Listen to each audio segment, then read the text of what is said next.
You torch me? We'll send someone in. I don't need to dream with my eyes closed, and I find no sense in following others' rules to destinations that nobody knows. The bit is right, but you got to roll. 'Cause when you go out, you feel empty.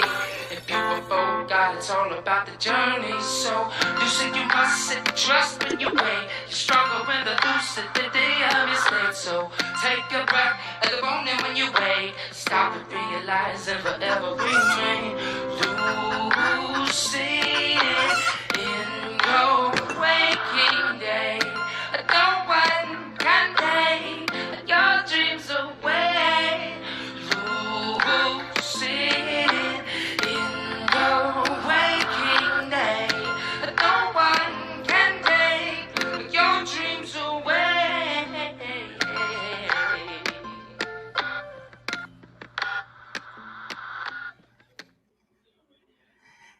Hello. Hey, hippies. Welcome, welcome, welcome. Hello. Hey, Amethyst. Hello. Hey, Kate the Magnificent. Hey, Ryan. What's up, guys? I've calmed down a little bit since this morning. It felt like a weight was lifted off of my shoulders. Hey, small wildflowers. Thank you for renewing, baby. Damn, almost a year, girl. Hanging in tight. Hey, Truth Seeker. Hey, Hope. Yes, this is a crime-based live. This is not a drama live. This live I've been putting off. I think I had it set for Friday and then something happened. I can't remember what happened. And so I had to move it. And then the weekend, like, I had to keep pushing it because I want my friends to do their lives. You know, they plan their lives. My live can wait. It's not anything super serious. So I just kept pushing it and pushing it. So y'all might already know about all this by now, but screw it. We'll go over it together anyways, because that's what we like to do. Queen Bella. Hey, Jiggy. I'm glad to see you. Hey, Kendra. Oh, I love seeing y'all in here. Hey, TPE. He's been missing in action. He's been incognito. I got home from work, made dinner, which was pretty much already made. I didn't really have to do anything because I got a rotisserie chicken and some rolls, like the Hawaiian rolls. So I didn't have to even cook anything but rice. Did I cook veggies? Absolutely not. Do I care? No. And then I made me a pot of coffee because I'm dragging. I'm struggling today. If you ain't got nothing nice to say, come sit next to me, Georgia Peach says. It was so good, AMAC. Caden said, it was okay. I was like, what? That shit was good. He was like, it wasn't homemade and it was dry. Because, you know, I got it like that. Just saying. My mama taught me well. Hey, mama. Mama, yeah, thank God for the coffee. Mama brought the coffee by. I put a pot on right away. It is so windy and cold. Yes, it is. Yes, it is. Ooh, homemade beef stew sounds good. I had a cheeseburger. Uh-oh, naughty puppy digging. Mama and Daddy's in here for the true crime screams. Okay, so the first thing we're going to go over is hashtag Judd for president. Okay. So this was 6 days ago. I'm sure y'all have already heard about it. It was hold on. March Sadness. Oh, he'd be doing so many press conferences, y'all. But this one came out right after I did the one about the the prostitute ones that he busted. Well, this one's it's called Operation Child Protector. And of course, he does his normal thing. Ooh, fried cube steak, homemade brown gravy, and mashed potato. That sounds so good. With some sweet peas. Oh, peach. My mama used to make that exact meal, but with sweet peas on the side. And you would mix your sweet peas with your mashed potatoes. And after this, we're going to go over Scott Peterson because I want y'all's opinions. And I will put it as large as I can. Let's put it on a speed because, they be taking forever. Grady, Grady, Grady, Grady, right? He don't take no shit. All right. Good morning, everyone. Thank you for being with us today. You're welcome. Last week, if you remember, we talked specifically about an operation where we arrested 228 people for prostitution and human trafficking. And that's the one we just went over. At the same time that operation was underway, we also had another operation underway where we were specifically searching out sexual predators, deviants who were focusing on or targeting or wanting to have sex with children. And that was our primary mission. And as I've said before, it takes a lot of people to put these operations on. And if we'd only arrested one person, the entire week would have been worth all the investment. But we arrested many more than that. But that's not possible without our colleagues and our partners. Today, I have representing the Lakeland Police Department who worked with us, Ty Thompson, who is a captain. We also have Sheriff Crawford from Hardy County, Lieutenant Austin Leal from Auburndale Police Department, Lieutenant Dale Hampton from the Lake Wells Police Department, and then from the State Attorney's Office is Monica Smith. Brian Haas, the state attorney, is simply the very best. And he thinks, like all of us think, that it is unacceptable for these sexual predators to roam around and attempt to engage in sex with children. Thank y'all. He recognizes how dangerous they are. Now, Monica is the tiniest person of our group, but she's...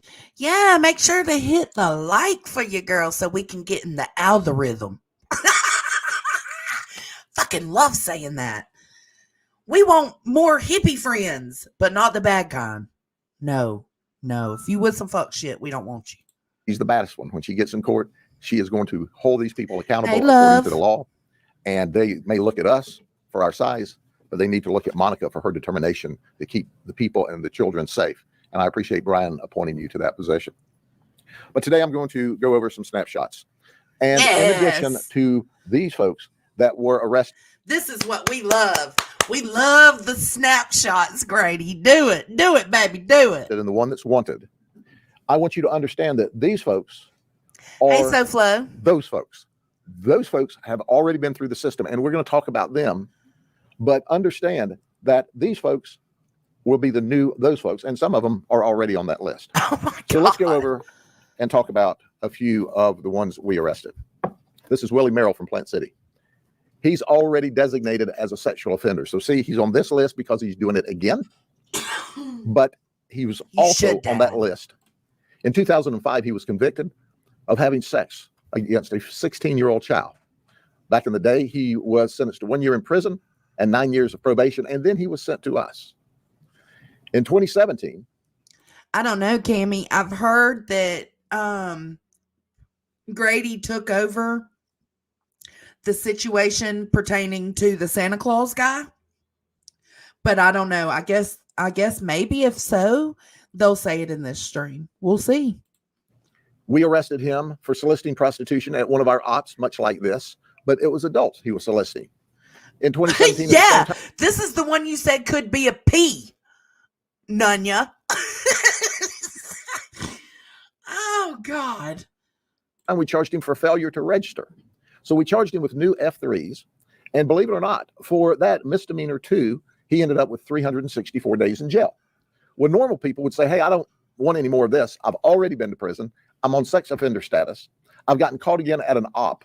And they sent me back to the county jail for a year. But you know what? He is a classic example of how they never change their stripes. If they're not locked up No matter what status we put them on, no matter how many times they have to check in, he's out seeking deviant sex with children. So in this particular operation, he's online, which is a violation of his condition. And he sees an ad that our undercover people put He is online. truth seeker. He is. And he goes to an undercover location thinking he's paying dad $80 to have sex with his child, only 15 years of age. So he was charged with 2 counts. Is it time to put the chickens up? Yeah, go ahead. Nunya said, for the record, I said, how does he know how to catch them so well? I did not say he was a pea. She put it in my head, y'all. She put it in my head. We was talking about what my live was about because Funya Nunya was out of town. She was working. She didn't see it. I said, it's this dude that I like, Grady for president, right? And she was like, I was telling her what he does and what I was going to go live about on the next one. And she was like, well, how does he know how to catch them? I was like, Nunya, fucking stop. Don't you dare put that on him. Oh, okay, let's keep it going. Travel, because the first day he traveled but didn't come to the operation. The Hey, second day he holla. traveled, and that's when we arrested him. He was also charged with using a 2-way device. He was also charged with a felony of the 1st degree, human trafficking, commercial human trafficking, because he was going to pay to have sex with a child. He lawyered up immediately. He wouldn't talk with us. But in his possession, he had 4 $20 bills and a condom, which matched exactly what he needed in order to commit this crime. So you see, despite his various arrests, his various incarcerations, he's still at it.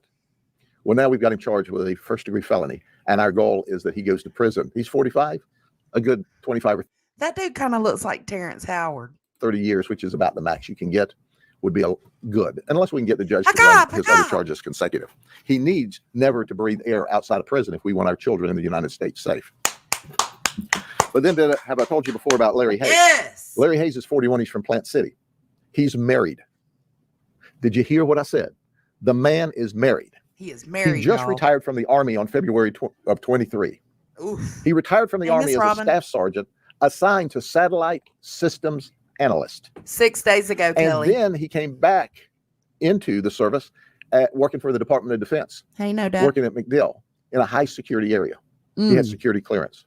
He came thinking that he was going to have oral and vaginal sex with a 15-year-old child, and he was going to pay her dad $250 for the privilege. Now, there's a video we're going to look at. Do we have that keyed up now? To see him as he came into the lobby area of this hotel. Is it ready to show, or are we going to show it at the end? He doesn't have it queued up yet. Okay. Okay, we'll show I it to you can't wait at to the end see of the that. operation. Keep in mind that he immediately tells us, I'm there to rescue her.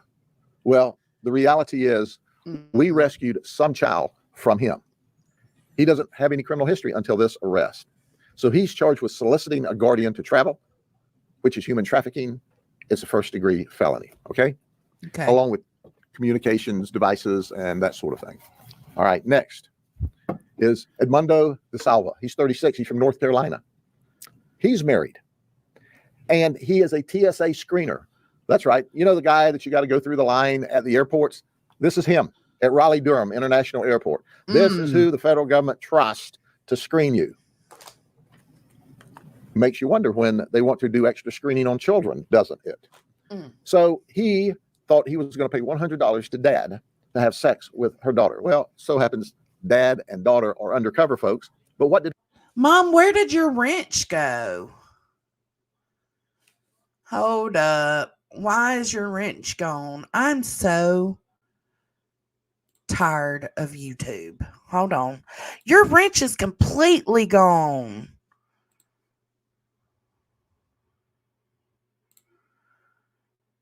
Okay, you got it back. There you go, Mom. What the hell? we do? We saved children from being victims, because if he hadn't hit on our ad, he might have hit on another ad for a real child. And when we asked him what he was doing here, he said he was on his way to South Florida to attend a birthday party. Well, we don't have birthday parties at the county jail, and he didn't make it, and he's locked up. All of these guys I'm talking about are still in jail. They're not out. Because they're locked up. They won't let him out.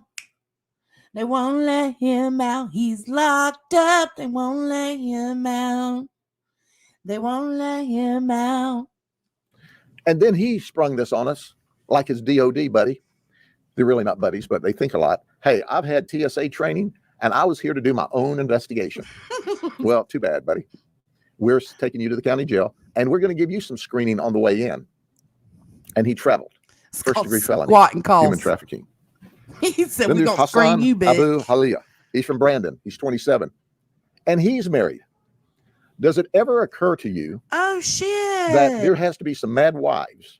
See, so y'all are a witness. YouTube did this, not me. Hold on. Small Wildflowers is gone too? How dare they? Where's Small Wildflowers at? It's not showing her. Oh, because she's further in. Hold on. Where are you at? Oh, there you are. Oh, no. No, not my wildflowers. I'm sorry. What? Y'all hold on. I'll let this play. If there's not, they should be mad wives and they should be ex-wives. It's like, hey, you might as well move on with your life because upon conviction, these guys are not coming home. He said that he worked as a customer service at a customer service center as a call supervisor. And he said that he worked for AT&T. AT&T didn't want any part about that. And they did not confirm that at all. He's a Jordanian citizen, but he has a permanent resident status in the United States. He thought he was paying $100 for a half hour of sex. And he thought he was paying it to a mom and in turn was going to have sex with her daughter. Well, that's a first degree felony. He's still locked up. And then there's Lewis Nelson. He's 29 from Tampa. He said that he worked for Bosch and Loam in Tampa. And they would not confirm that. I don't blame them. I wouldn't want to take credit for this rascal being around either, but we confirmed it through pay stubs.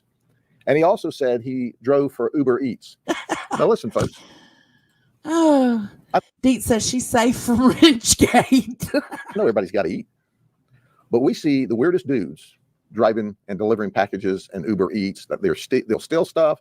They'll try to have sex with your kids. You got to be careful who you invite to your house because then they know where you are. And if they see your children, they see that too. That's so true. And that makes me think of Athena Strand with the FedEx guy. But he solicited a guardian for sex.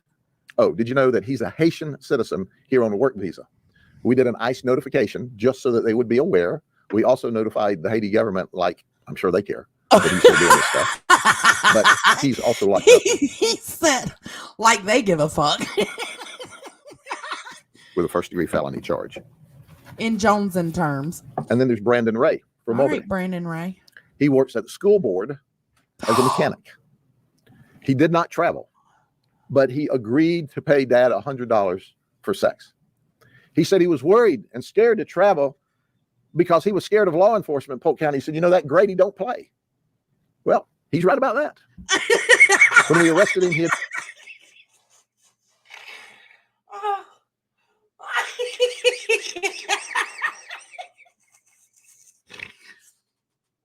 Now, excuse me, these are messages between the person doing the sting and the, I don't know, the assailant, the accused, whatever. And they're telling the person doing the sting this, that they're afraid of Polk County. Said he was worried and scared to travel because he was scared of law enforcement in Polk County. He said, you know, that Grady don't play. Well, he's right about that. When we arrested him, he admitted, yeah, that's me. And then he tells the detectives, you know, I still respect that Grady Judd for all the work he does to protect children in this community. Kinda, yeah, Kendra. How many brain cells do you really have? None. I mean, like, you're the guy I'm trying to protect the kids from with my great detectives and those from the police departments. I appreciate you respecting me. I hope you like the accommodations at the jail. Just thinking out loud. He didn't travel because he was afraid. Then there's Manuel Canasi from Land O'Lakes. He's married. Grady don't He's got play. 3 children, 17, 13, and 19. From here on out, From here on out, I'm going to give him his own dedicated streams, and that's what they're going to be called. Grady, don't play. He's a laborer. He did not travel, but he was charged with unlawful two-way communications, using a computer to solicit a guardian for sex. He wanted to have sex with a 15-year-old child. You have children the same age. And he's out wanting to victimize other people's Hey, children. Burden. Hey, He was baby. willing to pay $100 to have sex. He sent a screenshot of one advertisement that went out that was calling us out. And then this is his quote. That sheriff is a hard ass, end quote. And he doesn't play, quote again. Well, right on both counts. And he's also locked up, even though he didn't travel. He said, I am a hard ass. You're right. He was afraid. So then there's John Adams. He's not in custody yet. John gets an extra big picture because he's outstanding. Now, folks, y'all know John. He's a contractor. He works in Lake County. He lives in Dunedin. He's a local guy. He chatted. He was going to pay $380 to have sex for 2 hours with a 15-year-old girl. He was going to pay mom. And he talked very, very filthy. We can't even say those words. How bad are they? They're worse than the words your mama used to wash your mouth out with soap for saying when you were a kid. I tell you that. And he talked about all the vile and nasty things he wanted to do. Fifth, he's a filthy talking rascal. Well, John, he's not any kin to the second president, or, as far as we know. John, you might as well turn yourself in because we're coming after you. We're going to find you. Oh, they haven't caught him? That you're hiding right now. So you can go to jail or you can go to jail tired, and how you do that's up to you. And for friends, relatives, somebody that may know where John is, if you call Crime Stoppers and tell them you can stay totally anonymous, we'll give you cash, and he'll go to jail sooner rather than later. He's out, and he's capable of having sex with your children. Oh, my God. Now, I want to Grady said, I'll give you some cash. I'll pay you, gang, gang. remind you of an independent press conference we did last week of Robert Miranda from Titusville. He was not a registered sex offender here, but he was living part-time here. And this is a guy that was masturbating and tried to get a little girl, a 9-year-old girl, into the car by saying, have you lost your puppy? Come look at this brown and black puppy. And the 9-year-old girl ran to a friend, and we charged him with a lot of things. This guy, as I explained last week, is horrifically dangerous. The courts yesterday just rejected his appeal for bond, so he's going to be in jail until he's tried. Our goal is to send him to jail forever. But guess what? In a different part of the state, he was on that list. And because of his conduct, there was new charges. He went here. He was not part of the operation, but he was one of the arrests of someone who was there. Oh, wow. So when you look through the group over here, it's important to understand, and I want to underscore this, do not think across the Tampa Bay area that these numbers are any larger than the other metro areas per capita for the population. So you'll have greater numbers than us in Hillsborough or Orange because it's a greater population. Right, Willow? But those kind of folks right there that we arrest, keep this in mind. There are 1,256 registered offenders in Polk County alone. 1,188 of the 1,256 are for trying to have sex with a child, or they did have sex with a child, and they served their time, and they have sexual offender registration.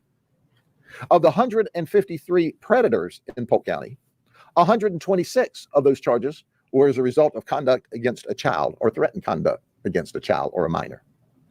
Now, understand, when you go on this list as an offender, you have to register twice a year. And we're supposed to go out and lay eyes on you by state statute once a year. In Polk County, our detectives go out and lay eyes on you 4 times a year, a lot more than the state requires. Good. Predators also have to register 4 times a year, and we check on them 4 times a year in addition to the registration.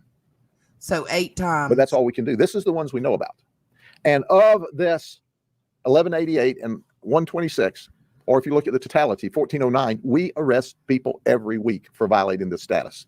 So that was the other part of our operation, not just to catch the new ones, but to make sure where these folks are. And they violated. Now, these 2 guys are at large. This is James Johnson. He's 39. He's a sex offender. He's from the Lakeland area. His last known address was 1409 Dawn Heights off of the east side of the county, but we don't know where he is. And that's part of his new criminal charges, which is an F3. His previous charges was having sex with a minor and impregnating the minor. He served his time, 3 years in prison, back in the day, went on sex offender status. We want you to know there's a reward out for this rascal. And then there's Antone Starks. He does not particularly know James, but he gets to have his picture out here. He's a sex offender. He was last known to be on St. Paul Drive in Winter Haven, and that's just down the road here, about a mile. He's at large as well. And we want him for the same thing we want Johnson for, failure to maintain an address. He was in prison for 5.5 years for a sex offense, plus an additional 5 years for registration violations. So he's been to prison already 10 years. Well, when we find him, we'll put him back in prison for some more violations. You see, when these folks aren't locked up, they're a danger to society. Keep your kids close. Know where they are.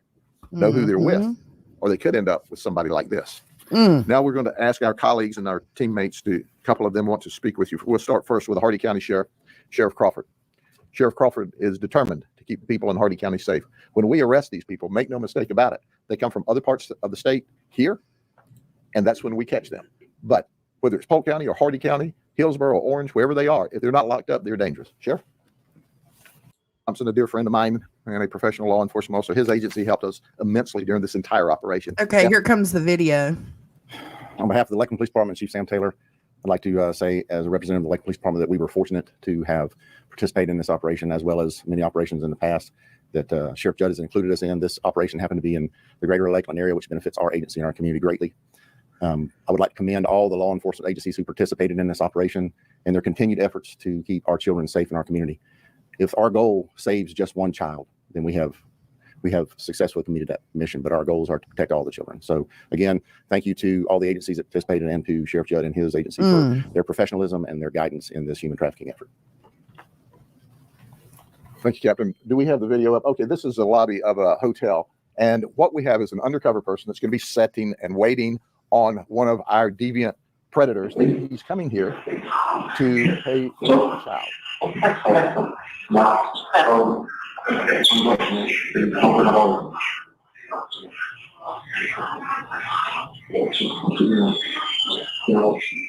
See, he's giving the money, and when he gives him the money, he's going to escort him down to where he thinks it's a child in that room. Oh but my he's surprised God. it's not a child. Like he's supposed to work, but instead he's just going to knock on the door, I guess. Oh. He's a slow learner.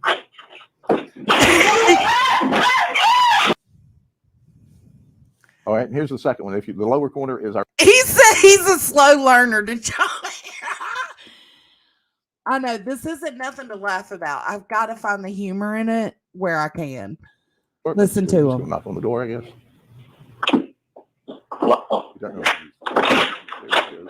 He's a slow learner. Got him. All right, here's the second one. If you, the lower corner is our undercover, he's blurred out. And in just a minute, there's a man coming in here who thinks he's going to pay dad Here's the undercover to have sex with his 15-year-old daughter. And here's some small talk. I'm going to go have sex with your daughter.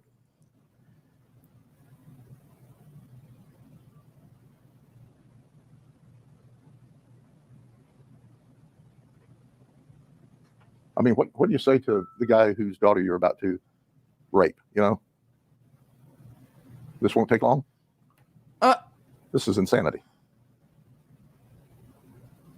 Now, when he waved, he was waving to one of the undercovers that he thought was the girl. So once he saw the girl, hey, she's real, then he pulls out his money. So talked to dad, saw the girl, paid the money, and Take he him realized down. it, but he's off to be arrested. But if it weren't for us operating undercover, this would be a child that was attacked. Look at him. Take his ass down. I want to see it. Calmly, coolly. Lost. Okay, I think you get the idea. Okay, any questions for us? People watching, I know I'm thinking, do parents really do this? Do parents really sell their kids like this and on these websites? If they didn't, then these people wouldn't come to us, but they absolutely right. do. They sell the children. Well, can you speak about these websites at all? Are they? Well, I don't like to talk about where other people can go look for these, but the people who do it know those websites well, and they're there. Now, that takes us to the next step. Why in the world doesn't Congress make these IT people responsible for that content? Instead, they step back and say, oh, it's just passing through our servers that we're making billions of dollars on. We're not responsible for it. But if we can create this immense technology that you can talk to your phone, ask it any question, and in 2 seconds get the answer back, we can stop this conduct. See, before technology, before social media, it was very, very difficult for a sexual predator to hook up with a child. And now it's very easy because you can hook up with a child, you can hook up with the parents of the child, you can groom the child, you can groom the parents of the child. We see these sexual predators that actually take up with mom who's divorced in order to get access to the children. But these IT companies could restrain this by content checking. Hey, Grandma. Because you know what? They really don't care. They're after profit and they don't care. Any other questions? Thank you very much. Have a good day. Wow. Think about that. That's so crazy. And this is just one county. That is scary as shit, man. I did hear today, I think it was on Allie, if somebody can drop Alex Erickson's link. I think it was on Allie I heard today that apparently in Florida now, you can be given the death sentence for being a pedo. And that is wonderful news. I feel like every state should have that. I'm sure it's something DeSantis put in, got the ball rolling on. But yeah, death sentence for all pedos. Let's do it. What are we waiting on? Guillotine, bring back old Sparky. No public hangings.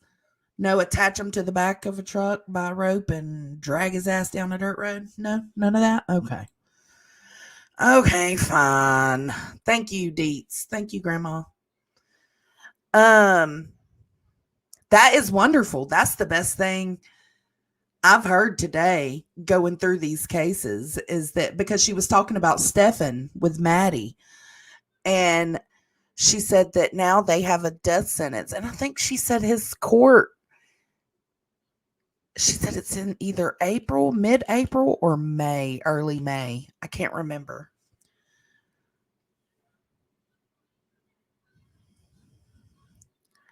Oh my God, Mama. Yes, I did hear. I ain't listened to Dolly in, I don't know. It's been a little bit. I think I went into his live the other day, and then I went in today just to kind of see what was going on. And I asked if they had watched some videos, and he said, yeah. But yeah, they had people calling in, and these two women called, and they said, basically, I wish I could find it. Let me see if I can find it. Here, screw it. Let's see if we can find it. Because it still goes along with what we're talking about here with Grady. So let me look.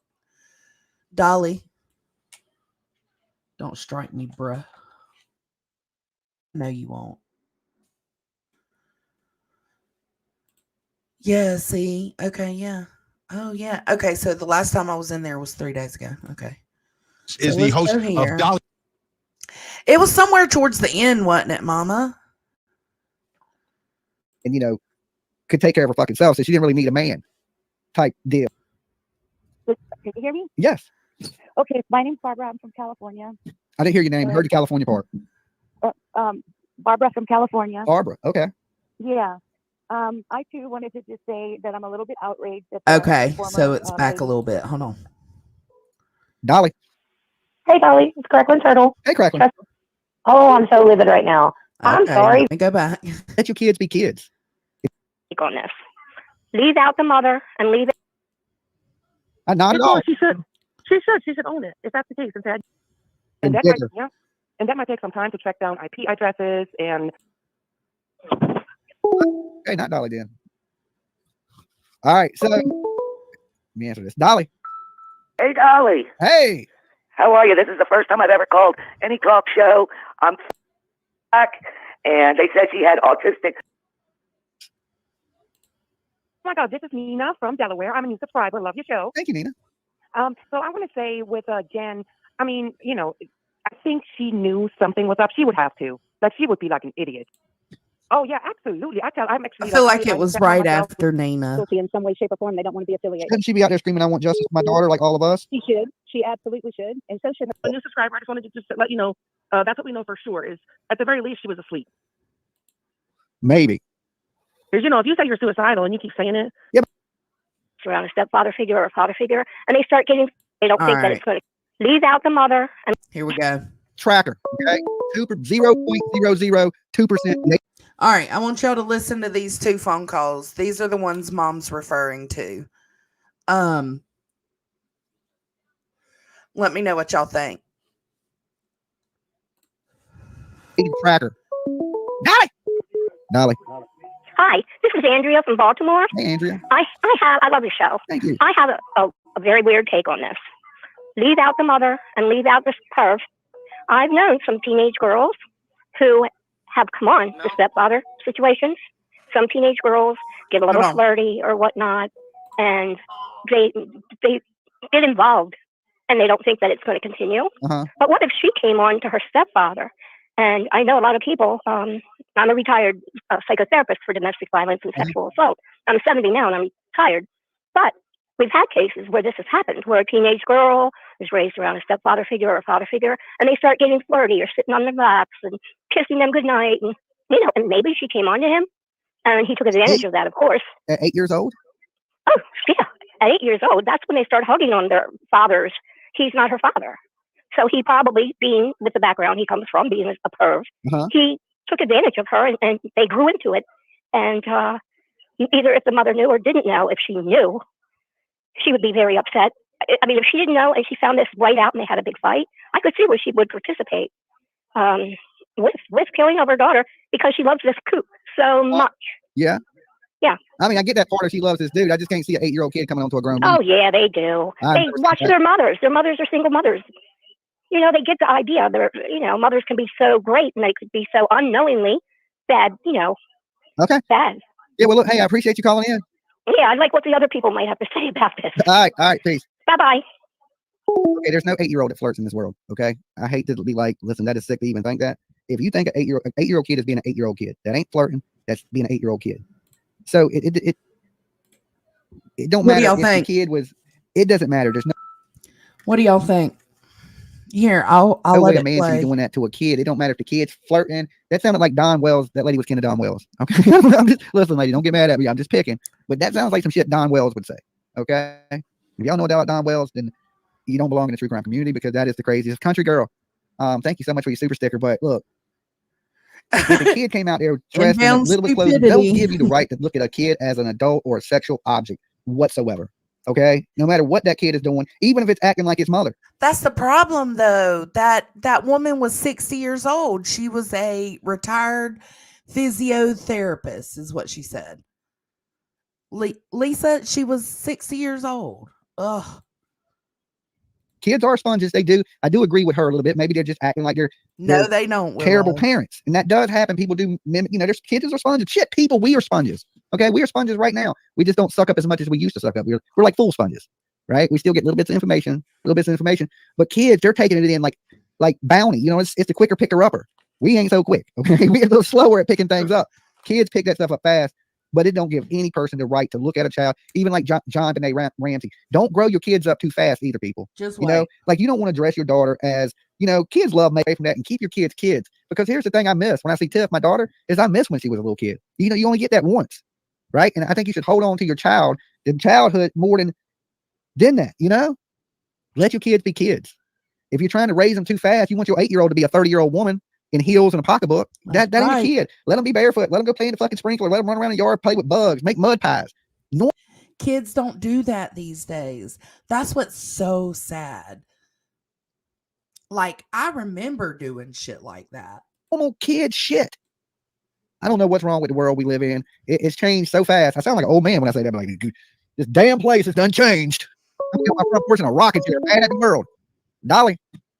Hey, I think I can add a little clarification to what the last woman was saying. Okay. So imagine an 8-year-old. She is starting to come into herself and notice that there is more cause and effect in a more complex way than when she was a toddler. So maybe she's approaching stepdad in a way that mom kind of does to get an extra lollipop, to get soda, to get a special treat. And he's a filthy animal and completely takes advantage of it. But a young girl will absolutely test all sorts of boundaries. It's the perception of the people around her. I don't know. I've never been a woman. I've never been a girl. So I don't really know. I know But to me, when I was a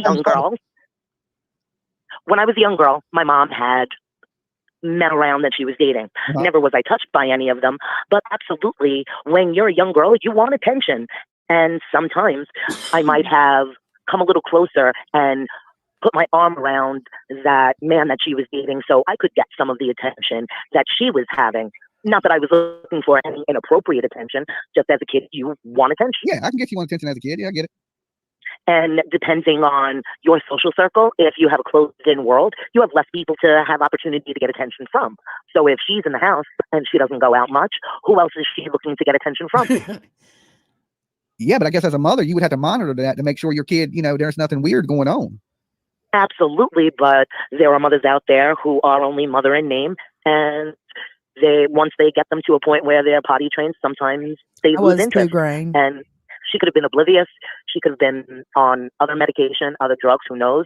Or she could have been a passive participant, knowing it's kind of going on. And if he's bringing in money, if he's selling that stuff, maybe he's supporting some habits.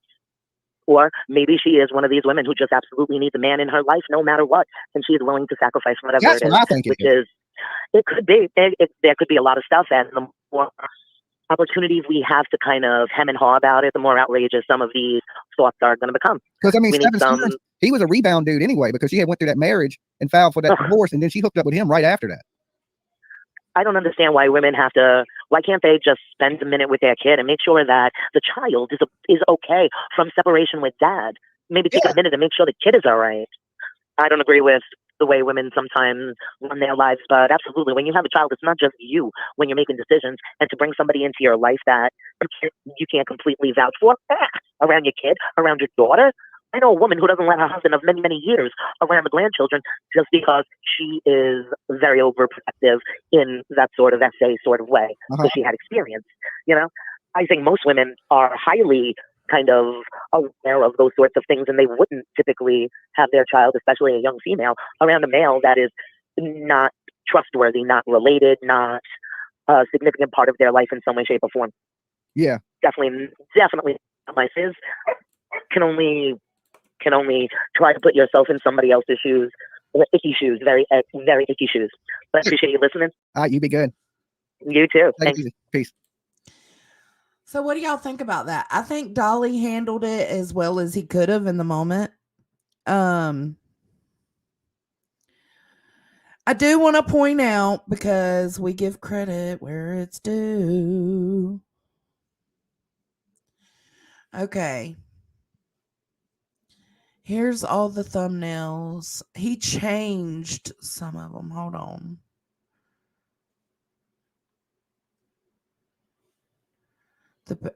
Oh, no, he did. Okay, these are all the old thumbnails. Now, he changed it. So this shows that he is hearing the outcry from people. He may not have changed them completely, but he is hearing people say, hey, stop with the clickbaity thumbnails. Like, show some respect to that child. And he's changing it now to news and rumors. So, and then some of these are still breaking news. These are about Cody Bigsby. News and rumors about Stefan. This is asking, what about the murder charge? Breaking news. The sick stuff on his phone. I just think a little bit of credit needs to be given, because he is changing it to news and rumors.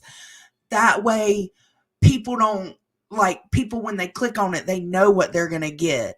They don't want to click on it thinking, oh, there's new information, and then there not really be anything, because that's fucked up. So I do want to give that a little bit. What do y'all think? Hey, Wings. I got the hiccups, y'all. I'm sorry. They have been, but I'm just glad he's finally changing them to news and rumors, even though that's not my forte of like true crime content. I don't really like the speculation parts. So I usually stay away from those. But I did listen today because nobody else was on. I listened to Dolly for a little while, and that's when I heard those 2 phone calls come in. And then when he went off, Alex Erickson went on. So I went and watched her. But it does show there. I mean, like, come on, people. Come on. They do hear you. They hear your outcry. And I mean, he's saying, let me try to do a little better on these thumbnails. To me, that's something. To a lot of people, that's probably nothing. I get it.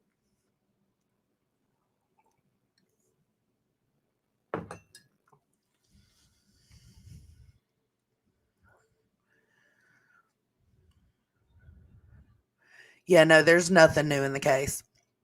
There's nothing new in the Maddie case. There's nothing new except more speculation from JLR in the Sebastian case.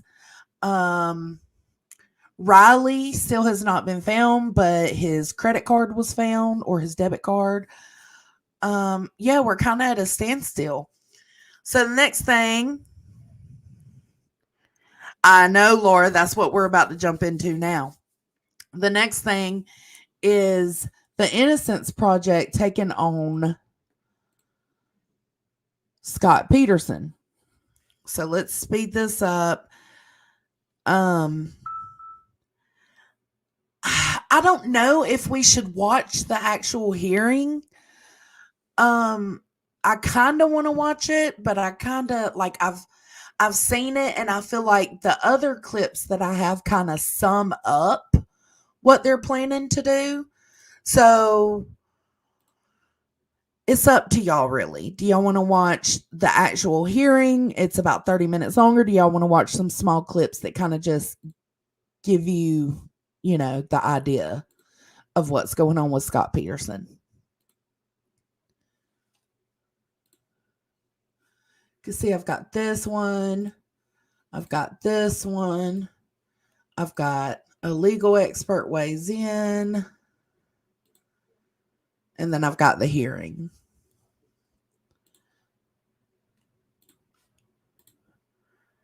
Summary, please. Okay. Cool.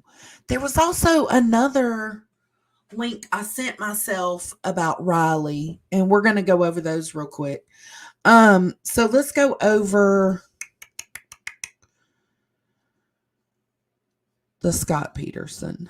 Okay, so for anybody that doesn't know, the Innocence Project took on Scott Peterson's case. Now, the reason this is super like ding ding ding alarming to people is because the Innocent Project does not take on anything. I mean, they take on stuff, but not just anything. Like, they've got to have actual evidence for their case. They have to really, really believe that this person's innocent for them to take it on. And they're really good at what they do. They've got top-notch lawyers, attorneys. They've got top-notch legal experts, teams.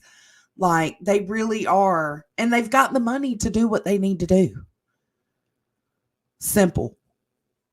But look at Scott Peterson. Look how much he's changed, y'all. Look.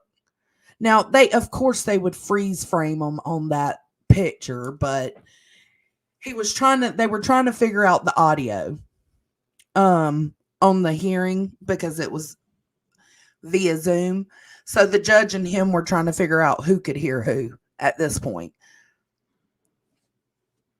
Y'all ready? Hold up. I hit something wrong. Hold on. Let me share it. Okay, let's watch this one. Been a shock to me all along. That's Scott Peterson, by the way. Talk about how different he looks, right? Guy's been sitting in prison. He's a convicted baby killer. Killed his wife and their unborn baby, right? That's what the court said. He was sentenced to the death penalty. Now it was commuted really, to Remy? life without possibility of parole. Okay, so it's not the Big Time Innocence Project? Okay, that makes me feel a little different. I don't know. That makes me not as confident that they've got some. I don't know. Now that I know that, I'll have to think about it. I thought it was the Big Time Innocence Project. Let's bring in News Nation correspondent Laura Ingle. Okay, she's been covering this case from jump. Okay, she moved to be able to be closer to Modesto so she could cover it. She was in that courtroom. All right, she's outside Mule Creek State Prison in California. That's where it is. So, Laura, it's great to have you. Thank you for staying on it. Give us your impressions. So yesterday we had this very rare status conference hearing in the Scott Peterson case. And you're right. Many people are like, look, we thought this was a done deal. He's convicted. He's right here behind me. Mule Creek State Prison, life without possibility of parole. But the LA Innocent Project, as we know, working to get new evidence and all the evidence tested that they can in this case. We saw him over Zoom. So he was here at prison, zooming in to that conference. We saw him with his slick back hair. Didn't realize he had a ponytail until he turned to the side. So that was something new. He was polite throughout the proceedings. And what was interesting about this case and this hearing is that the judge is now leaving that door open and not shutting down the LAIP, saying that she is going to put hearings on the court calendar for the Los Angeles Innocent Project to continue to work to get some of this evidence talked about, not closing the door. And they're going to have more hearings about the evidence, about the DNA testing. And they say they have a list of witnesses who are very fearful of retaliation from the Modesto Police Department. And they want that list sealed by a court order. So that those are the hearings that are coming up April, May, July. That's in our future on that. Now, April, there May, was and something July. that stood out to you in terms of what mattered about today. What was it? Yeah, well, we've got a couple of things. It's, there's two main points here with the Innocence Project. It's the burned out orange van where we have that mattress that could have blood stains on it. And then there was the witnesses who swear that they saw Lacey Peterson after Scott Peterson went fishing. First, I want to tell you about Brian Spitulski. He's that fire investigator who wrote about the van. Mm-hmm. And one of the questions we've always had is if you said that you tested it for blood, you said that it came up presumptive positive. You gave the Department of Justice a different sample of the mattress. They told him that it was negative. We don't have those reports. I talked to Brian Spitulski this week over the phone. He allowed me to record the conversation. Here's some of what he said. Maybe that piece that was cut out didn't have blood on it. And that's one of the things that bothered me over the years. Every time a documentary came on, I had these questions. I had this band information, and nobody was ever, interested at that time of what I had known. All right, so Laura, and Spitulski told me that he waited for days. And go ahead. Yeah, go ahead. No. Finish. I was just going to say he's been waiting for years for somebody to call him. Now the LA Innocence Project is. Grandma Sherry, who was on Little House? Is that a joke? Is that a joke? Hold on. What are you talking about? I guess I'm missing it. Hey, Nathan. Asking him about his investigation, and that's where we're at with that. He could have pushed the envelope a little bit himself, by the way. He didn't have to just wait for everybody to call him. But, he's not part of the problem. He could be part of the solution, though. Let's bring in Mark Garagos, who was Scott Peterson's original attorney. Laura, stay with me because you may see it better than I do. Mark, thank you, brother. Appreciate you being here. I don't understand. I see this as potential. Did the investigation happen the right way? Did they do the right kind of searching? This wasn't evidence that they rejected. If they did find her DNA in that van, they just didn't even have it. How does that become the defense claim that they can prove it wasn't Scott Peterson? Oh, okay. Well, look, one of the things that I think that I hadn't realized this, Scott himself. I don't know, Lisa, because me and Dietz were talking about this earlier about how he was like,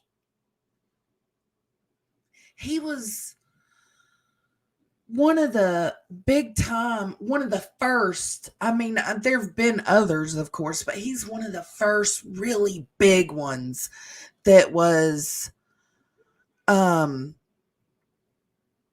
guilty by public opinion. And that's I don't know, like, especially if he came out innocent, he would be one of the biggest ones that was found guilty due to public opinion. Self, without a lawyer, filed a habeas petition in the Court of Appeal. The Court of Appeal then put that habeas petition on pause to give the Innocence Project 6 months to proceed here and investigate this. So the Court of Appeal actually thought that what the Innocence Project had was good enough to give them some time to explore. At the hearing, when I watched part of it yesterday, the trial judge denied the request, or it kind of truncated the request by Dave Harris for more time. Dave Harris was the trial lawyer at the time. I agree, Red Sauce. I don't doubt it. I think maybe they do. Like, there's a reason they feel like they have the evidence they need to do this, to get him another trial. I don't want him to be found guilty on the by public opinion. I want him to have a fair trial. And if they come back and say he didn't, that's going to suck. That's going to suck. Plain and simple. Opposing counsel. Now, what they are alleging is that they sat on this. Now, you would say, well, if he had it presumptive of blood, DOJ said negative for blood, he's absolutely right. The fire investigator is. That could just mean that the portion or the sample that they got was negative for blood, number one. Number two, if they still have it, there are now techniques that were not available back then. Remember, in this case, Laura may remember, we spent days getting mitochondrial DNA evidence admitted because it had never been admitted at the time in California. So there is a lot here. Stuff should have been turned over. Hey, thank you for watching. You're Please welcome. go to newsnationnow.com. Convicted wife killer Scott Peterson will be back in court at least 3 more times this year as a new effort is launched to try and clear his name. Peterson's new legal team made a push before a California judge yesterday for new evidence to be presented that they say could prove his innocence. Peterson was convicted of killing his wife, Lacey, and their unborn child, Connor, in 2004. He's now serving a life sentence without parole, although he has long maintained he is not guilty.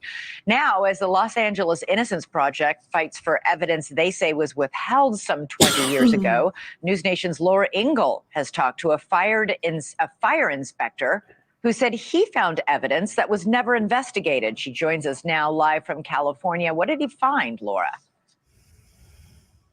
Hey, Elizabeth, right. That is really kind of the heart of where the LA Innocence Project has a list of items that they want the courts to look at and retest. I'm coming to you right now from outside Mule Creek State Prison. This is in Ione, California, and this is where Scott Peterson is right now. And this is where he was yesterday, appearing via Zoom in that court hearing where this item was discussed and where that evidence about the LA Innocence Project came about. We want to show you some video of what he looked like in court yesterday. You may have seen this making the rounds. As we saw him in his Zoom appearance, he's got kind of it looks slick back in the front, this new hairstyle and a ponytail. He only said a few words really acknowledging the judge and that he could hear the audio of the court proceedings. But what was being discussed in this court hearing was this push from the LA Innocence Project. I don't know. I feel like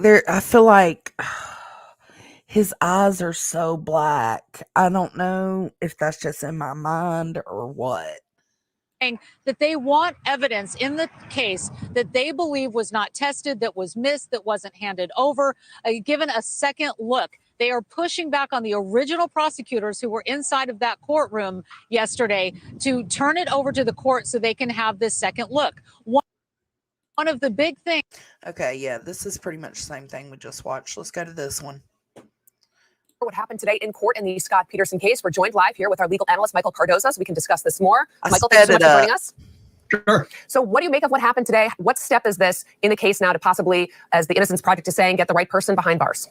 Well, first of all, the fact the Innocent Project took this case speaks volumes. They don't take many of the cases that are presented to them. So in my mind, I wonder, what do you guys know that we don't know about this case that you've already discovered, but you're not telling us? That being said, today was what they call a case management. It means, where are both sides going? That's the question of the judge. Let's set some dates ahead. I think they have 3 court dates in April, May, and then June, so the court can keep track of what's going on. I'm really excited about this because I guarantee you that the Innocence Project, with the attorneys that they have and how smart those people are and the money they have to vet this case, to investigate it, I'm really excited for them to go through all of the evidence in the case. And finally, at the end of it, we can put to rest, number one, whether he gets a new trial or whether that's the end of it, because this is the end of the road for Scott Peterson unless they come up with some new evidence. This is his last chance here to get possibly another court. So some of this new evidence that the Innocent Project is going to be looking at, that they want to examine, is this burnt out van that was found near the Peterson home around the time of Lacey's disappearance. And they also want some new DNA testing done on blood that was found inside the van. I would imagine that the way DNA testing was done back in 2002, 3, 4 is much different than it is now. But those are the 2 key things that I'm gathering. Maybe you know something else you could share with us that the Innocence Project is really looking at, is like, well, maybe there's more to what has been said already. Well, to be clear, here's what's important about that. Lacey went missing. And on that day, there's a question of whether there was a burglary taking place across the street, at the house across the street, and whether Lacey came upon the burglars and they took her in that van and she left DNA in that van. I know, but ABG, right? Like when you see Stefan, let's use him for an example because he's one of the latest ones. His eyes look so black. Like there's no color to them at all. I feel like when I see eyes like that, is it the crimes I know they committed that makes me see their eyes like that? Or is it literally the devil in their eyes? I don't know. Because if they find DNA in that van of Lacey's, that's circumstantial evidence that's going to, in essence, help Scott Peterson immensely. And the question is, did that burglary happen on the day that she went missing? Or did it happen the day after? Because if it happened the day after, then there's nothing to do with Lacey disappearing the day before. Here's what I'm excited about. I am telling you, the discovery, the request for information from the Innocence Project to the district attorney's office is going to be complete, thorough.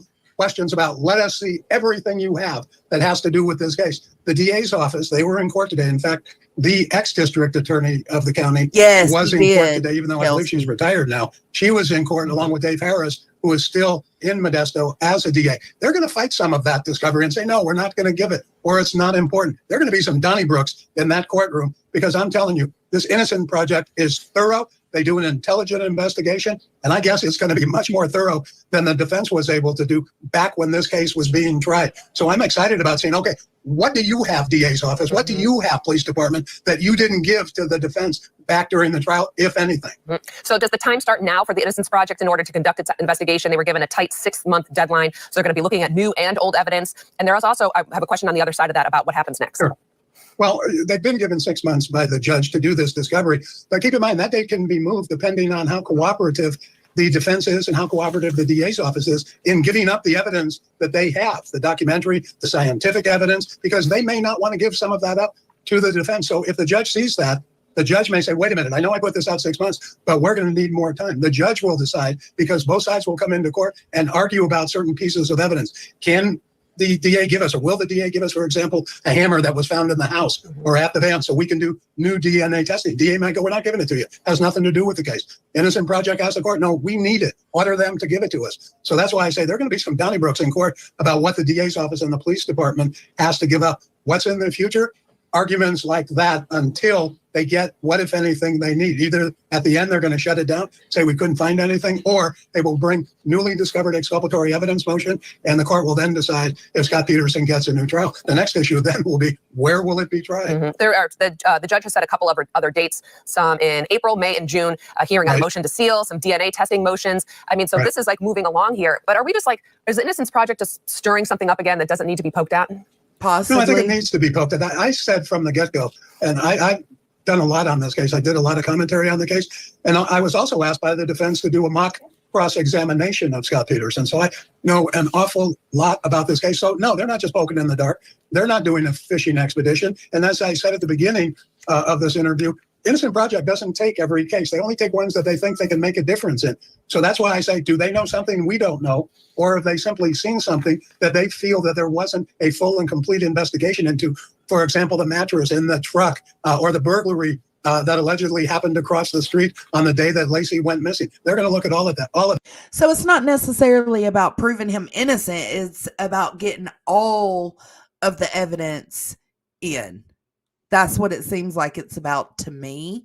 And if it proves his innocence, then great. But I do think that everything should have been included.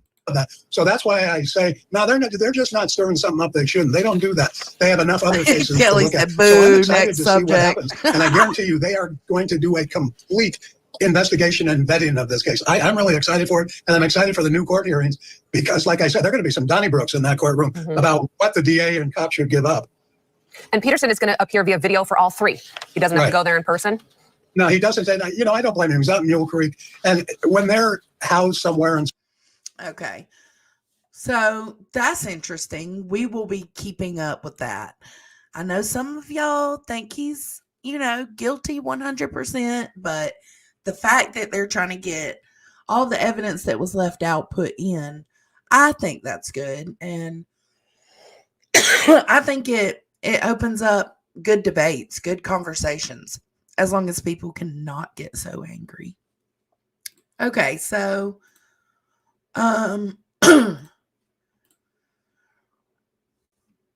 Riley Strain. Okay, so I got the two video. Okay, look. We're going to move on to Riley Strain for a minute. There was a new video that came out. This is not the new one, I don't think. No, it's not. But this is just kind of like a catch up real quick. So this is him walking right here. I mean, dude is wasted, bruh.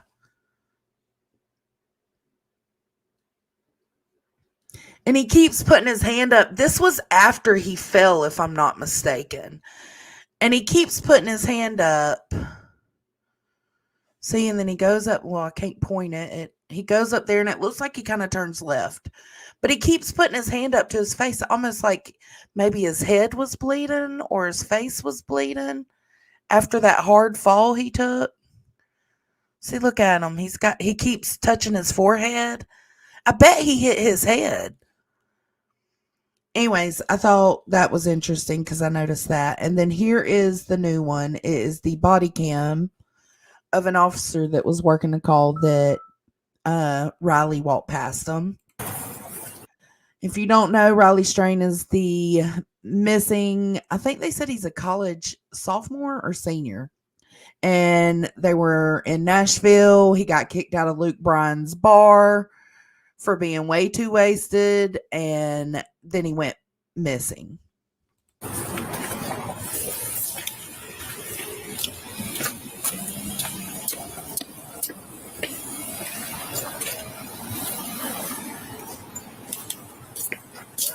How you doing, sir? I'm good. How are you? Good. Okay.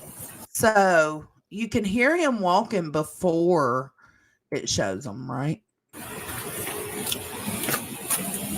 Listen, see?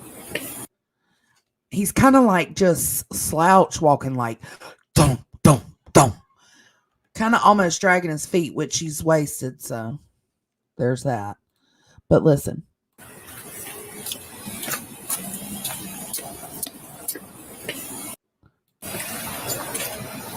So he's like, dump, dump, dump. And then he sees the cop. How you doing, sir? Straightens up completely straightens up. Watch that again. Oh, shit.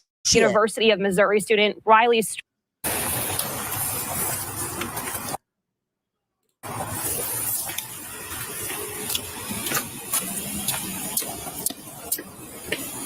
You can hear and kind of see how kind of wobbly. He looks like he was walking the same way he was walking on the last video, right? Like all over the place.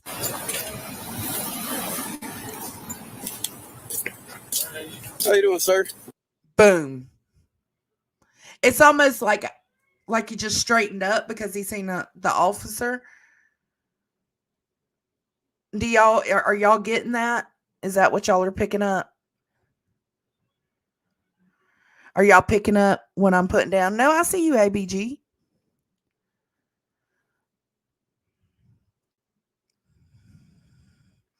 Yeah, it does, because he did stand up straight. You can completely tell. It's like a 180. Let me see if I slow it down, will it mess with it too much? Let's see.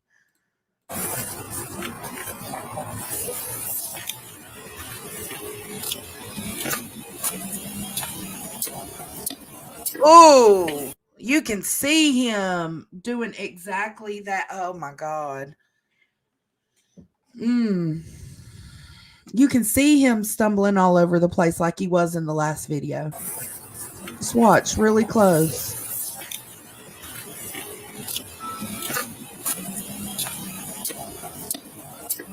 All over the place. And then suddenly. How you doing, sir? I'm good. How are you? Good. That's so sad, man. That is so sad. It's his boots. He wears a size 15 boots. Hey, Allie. We just dropped your link a minute ago because I was telling them how I heard on your channel today that Florida gives the death sentence to pedophiles now. So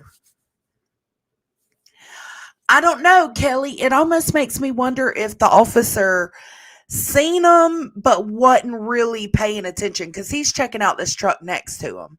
So just because his body cam is facing Riley at first when he was stumbling around doesn't mean he was really paying attention. Let's watch it one more time. We'll watch it one more time, slow down, and then one time in normal speed.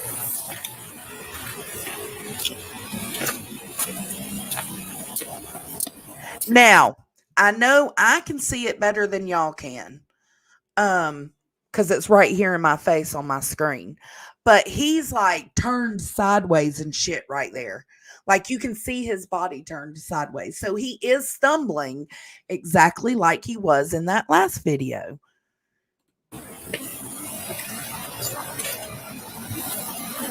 Oh, cop, straighten up. 5-0, 5-0.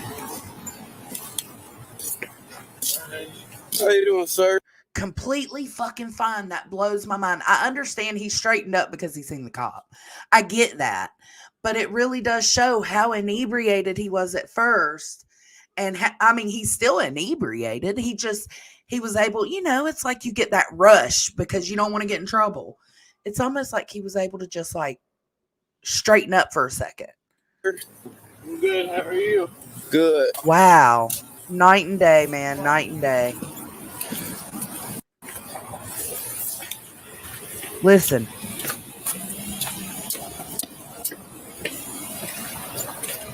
Right there, he was completely sideways. Right there.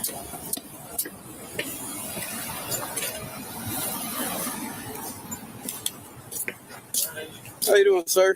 I'm good. How are you? Good. That is so sad.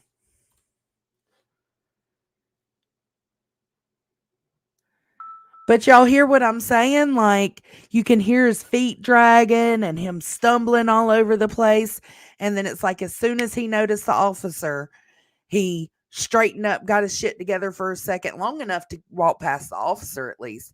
And his whole rhythm of walking changed. At first, they said they didn't think he was in the water, Kendra. But I think now that his debit card was kind of found on the bank of the water, I think maybe they are switching that way now. All right, so this one is just kind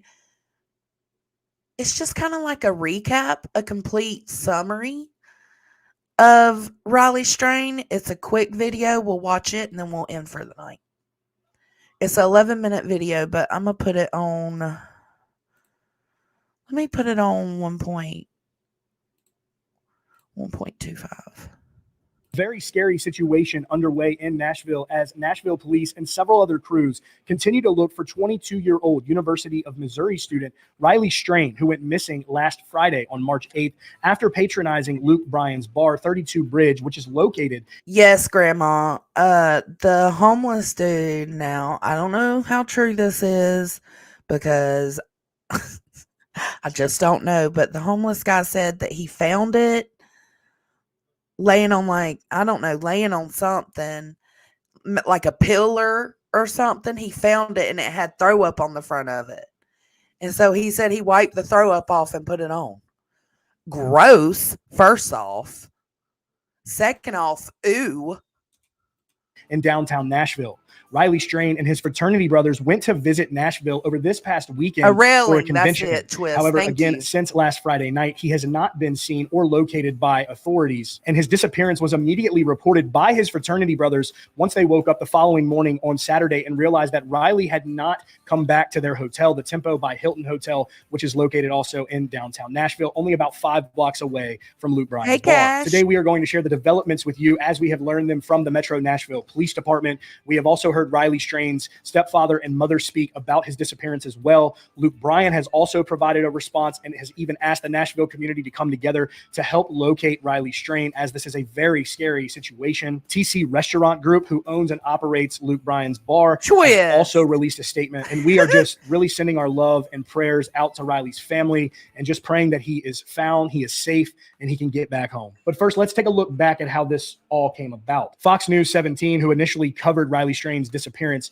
as you can see here, says that he told his friends he would walk back to their hotel after being kicked out of Luke Bryan's bar. The bar staff felt as though he had a bit too much to drink, according to his family. His stepfather, Chris, was interviewed by Fox 17, where he stated that the bartender said he had been overserved and he was trying to pay his tab. Now, it appears that Strain went in the opposite direction of his hotel when he left Luke Bryan's bar at around 9:45 p.m. His cell phone was last pinged around 10 to 10:30 p.m., as they notate here, and it was near Public Square Park, close to Gay Street and the river. Now, Metro Nashville Police Department, who has been very active throughout this investigation, immediately turned to social media where they put this out, of course, to the community to allow for folks to help search for Riley. As you can see here, their first tweet, Strain was last seen at 9:52 p.m. Friday on Gay Street after drinking downtown. An MNPD helicopter searched that area today, including the riverbank. Detectives on the ground also searched, but to no avail. The investigation as to his whereabouts is active. Now, another concerning piece to this is that Riley's phone was last pinged about 45 minutes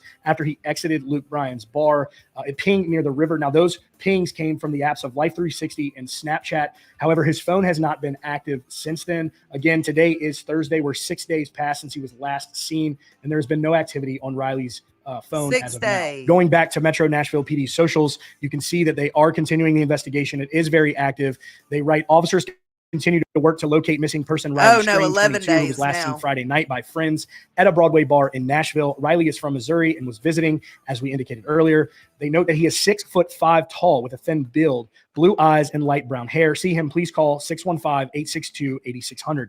Now, on the right here, you see a picture of Riley in what could be described as a two-tone shirt. Looks to be black and white. I believe this is the outfit he had on that Friday night. And in just a moment, we are going to get to surveillance footage that has been posted online and shared, where we can see Riley wearing this outfit and even looking a bit maybe confused as he was leaving Luke Bryan's bar. Now, jumping back to Fox 17's report here, Riley's stepfather also spoke on behalf of Riley's mother, indicating just how scary and very concerning that this is, that her son is missing. He told the publication, this is definitely the worst nightmare. He talks to his mom 3 or 4 times a day. For him to go this long without talking is not normal by any means. Now, another interesting development from that night is Riley's family is now claiming that the bar staff would not allow Riley to be accompanied by his friends after they removed him. So with that, let's take a look at one of the first security footages that we got from Metro Nashville PD from that night. So real quick, just before we show the footage here, they tweeted out on March 12th when this footage was released. Detectives today continue to pursue tips and investigative leads concerning missing person Riley Strain, 22. Strain wearing a two-tone shirt, as I talked about earlier, the black and white shirt that we saw there in one of their post before this one. Two-tone shirt is seen in this video crossing First Avenue North to Gay Street, right to left at 9:47 p.m. Friday. Have info about him. Again, they put another phone number down, 615-742-7463. So let's take a look at this security footage. You can see him coming to the right of your screen right here. Right here. Follow this mouse. There's a group of folks that he looks to be walking with, not necessarily that he was with them, but he is accompanied by them as they cross the roadway there. He sort of stops, maybe not exactly sure where he is, and then he continues on and out of frame. There is more security footage that is surfacing online of Riley's path that night. But first, before we get to those, let's get to what TC Restaurant Group immediately said following his disappearance in reaction to him being removed from the bar. The restaurant group released a statement that read, TC Restaurant Group, operator and owner of Luke's 32 Bridge, is continuing to work closely with the Metro Nashville Police Department to provide security camera footage and any other potentially helpful information to aid in the search for Riley Strain. Our thoughts are with his family and loved ones for his safe return. Again, as I mentioned, Luke Bryan also responded to this news as well. He shared multiple stories to his Instagram. The first one, as you can see here, he reshares TC Restaurant Group's statement, and he writes, y'all, this is scary, praying for his safe return. Shortly after, Luke then shares Metro Nashville PD's tweet, and at the bottom, this is where he asks for the community to come together to help locate Riley. If you have any information that could help, please reach out to the number above, which is indicated there in the tweet. Again, that number is 615-862-8600. So, of course, for anyone out there who's watching this video right now that lives in the Nashville area, please keep your eyes out. Do everything you can to try and help locate Riley. Again, this is a very concerning, just a sad situation for his mom, his family, and we really hope that when he is located, he is found to be safe. Now let's jump to the second security footage that we have for you, which was shared by the Downtown Smoke and Vape Shop in Nashville, Tennessee. This video is also very concerning to watch as Riley Strain falls down and seems to suffer an injury that he battles as he continues on the path that he took that night. He did have an injury. You can see he's running there. Look how hard down. he fell. Takes him quite a bit of time to get back up.